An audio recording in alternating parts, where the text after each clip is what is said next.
Attorney, pwede bang kunin ang gamit ng may utang bilang bayad kung wala silang perang pambayad? Kunin o hindi paano yun Naku, kinuha mo lang hindi. hindi ka nagtanong? Oo. O hindi puwede. Oo. Oo. Ano nga ang principle niyan, eto ba yung pactum commisorium? Pactum promisorium, oo. Mm, Hindi mo puwedeng naalala ko pa. oo, Hello sa oo. aking obligations and contracts.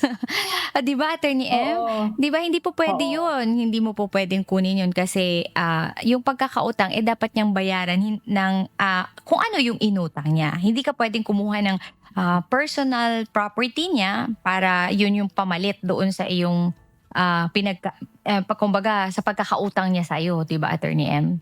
Oo. Siguro maliban, Attorney Jay, kung nag-agree sila pareho, 'di ba, na, "O sige, Mm. hindi ko mabayaran, ito na Ayun lang." pala yung exception, Novation, oo. Mm. oo, novation kung halimbawang palit siya, palit. Pero dapat agree kayo pareho, pero hindi puwede yung kukunin mo lang, "O hindi mo ako Oo. mabayaran, kukunin ko yung gamit mo." Oo, at 'Di saka ba? dapat, kung yung agreement na yun mas maiging nakasulat, 'di ba? Nakasulat nga, Yes, put into oo. writing na meron kayong pinagkasunduan na kung sakaling hindi mo mabayaran, yun ang pambabayad mo, merong agreement.